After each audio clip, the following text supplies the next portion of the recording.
A timely video is absolutely blowing up right now. He's talking about Bitcoin, the Federal Reserve, and his latest prediction, already over 100,000 views in just a few hours. On top of that, there's now a rumor that could push Bitcoin even further down. Apparently, this was the trigger that caused Bitcoin's price to crash down to $105,000 yesterday. And it's also connected to the crash on the 10th October, the biggest liquidation in Bitcoin history. And as if I hadn't already suspected it, Bitcoin is actually dropping now, right after I recorded the video, down to $104,000. We're now not far from the $100,000 mark. We have a news cycle analysis from Arthur Hayes. Very explosive things are happening behind the scenes right now. Guys, before we dive in, smash that like button down below for higher Bitcoin prices for new all-time highs. We really need every bit of support right now. And as a little thank you, let me show you this epic sunset. How awesome is that? Seriously, check this out. Here in El Salvador, right in the sun, though it's a bit cloudy today.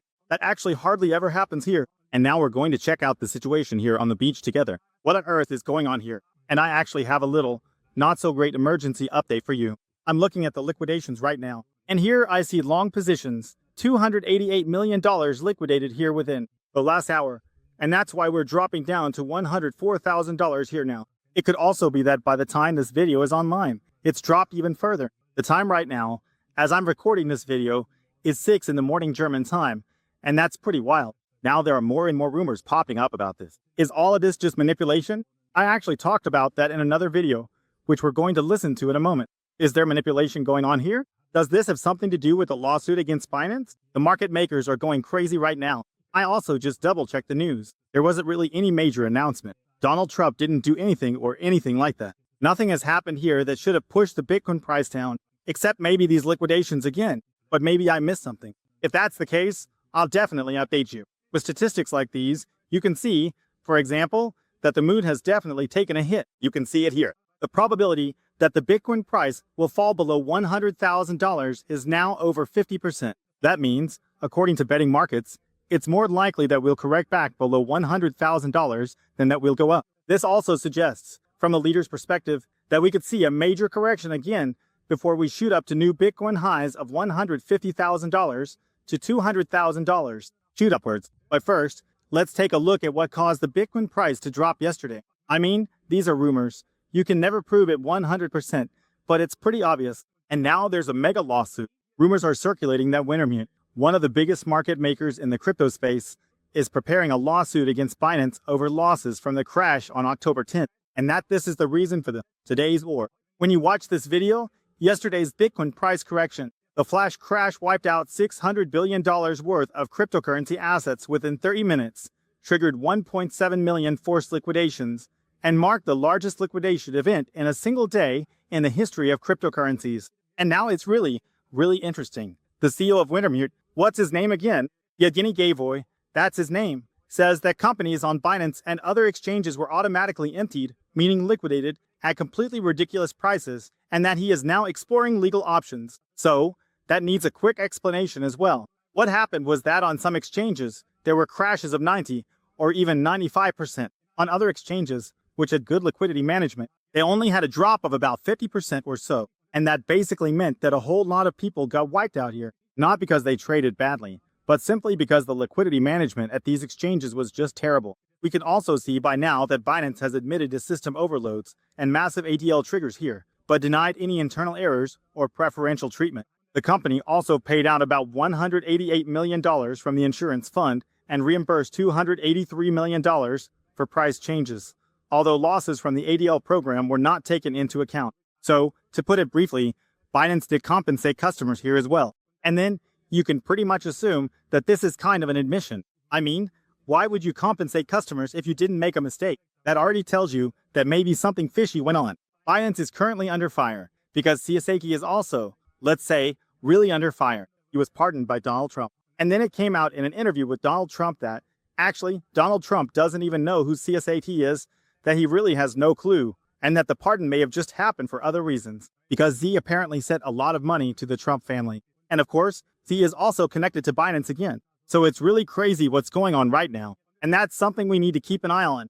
If this has already caused Bitcoin to drop, then of course, if these rumors intensify, it could lead to more price volatility, or rather, that's what could happen. And now we have some really Really interesting insights from Tom Lee. First, he's talking about the Federal Reserve here, and later he'll talk about Bitcoin. Yeah, the whole video, as I already mentioned, is going pretty viral right now, and it's just a really fascinating market assessment from him. For those who don't know Tom Lee, he's a Wall Street legend. He's with Fundstrat. Actually, something I always criticize a bit is that he's not so focused on Bitcoin. Instead, he's also doing his whole Ethereum thing with Bitmain. I'm not sure if that's really going to work out so well. So basically, he's doing the Ethereum version of the Sailor move. Tom, have you been reading all these stories that just been out, recently here about how the Fed is doing all of this sort of repo activity, like a lot of repo activity? And I just wonder what that really means for both the markets and maybe even for crypto. There's a ton of money. I mean, it looks like something like $30 billion just to ease liquidity concerns. This is, past couple of days kind of thing. It is pretty typical into month end, right? That's what we are seeing. And I think that some of these numbers are also being distorted because of the government shutdown. So we know that the Treasury reserves are building because there aren't any payments being made. So it is something we're watching. But if I was to say that there's signs of bank stress, I'd also be looking for high yield spreads to be widening. And those are actually staying pretty calm. So that's already very interesting. He's taking some of the panic out of the market here because a lot of people are currently panicking about all the repo stuff. That means liquidity in the banking sector is at risk of bleeding out, of drying up. Now the Federal Reserve is stepping in with all its repo operations. One could almost call them bailout packages, trying to prop up the markets a bit. At the same time, he says, the TGA is loading up. So basically the US savings account is building up a bit because they naturally have more reserves accumulating here, since they're simply not allowed to spend any more money. Then the TGA account goes up. And when the government shutdown ends, this money could suddenly flow back in all at once. That's, for example, what Zero Hedge meant when they talked about a possible slingshot moment here, with the repo situation combined with the TGA developments. This could lead to a kind of liquidity shock here, but Tom Lee made it very clear. No, these are pretty standard things. We often see these repo situations happening at the end of the month. That shouldn't really worry me too much for now. So you figure no problem with 7,000 by the end of the year, more likely something even above that in your view? Like what, like 7,300?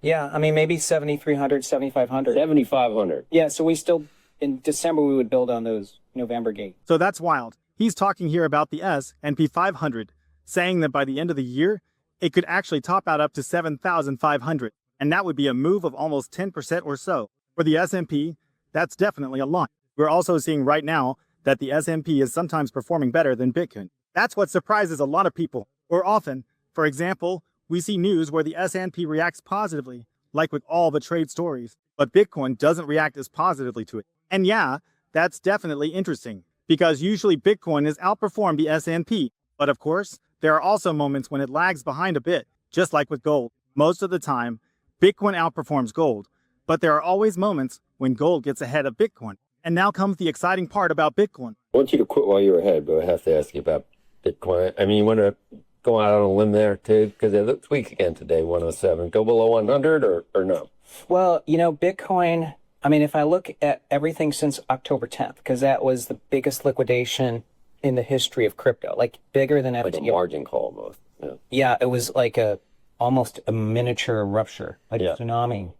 We're only a couple weeks from that, so I think the market is consolidating. But if I look at fundamentals, like Ethereum, stablecoin volumes have been exploding, application revenues at all-time highs. So right now, fundamentals are leading price in crypto. So I think eventually we consolidate and then we rally into year end. So we're going to consolidate, maybe crash down a bit more, and then we'll see a rally by the end of the year. He said the fundamentals are leading, the fundamentals are better than ever, and what we're seeing now is just like the aftershock. He's talking here about a tsunami that happened on the 10th of October. And that's an assessment you keep hearing, that the market is still kind of in shock, still correcting downward, and still needs to digest everything. That might take another week or two, and then the year-end rally will come, and we'll shoot up to 150,000 or even 200,000. And Arthur, there's also a very interesting outlook, namely, how long this cycle could actually last. Japan, the new prime minister, I can't pronounce her name correctly, so I'm not even going to try. She is talking about printing money to help households pay for goods and services because of the high inflation that was caused by the printed money of the previous administration, who she loves, Abenomics. So they're printing money in Japan. And then the ECB is going to have to print more money to save the euro. So again, all around the world, the politicians are going to print more money. And so I see it as a completely different scenario than, let's even talk about 2021 when Jerome Powell was talking about tightening credit, when every central bank was tightening credit because of inflation.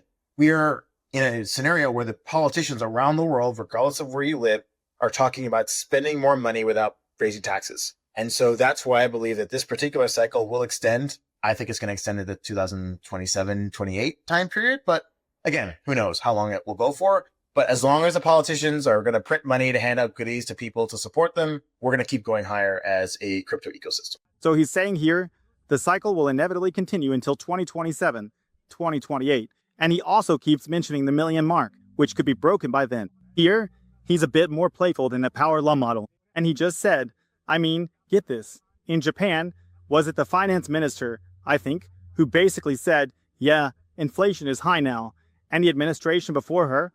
Or was it the prime minister of Japan? They basically caused so much inflation that now we have to hand out stimulus checks to people so they can afford to buy food again. So we're basically printing money to fight inflation.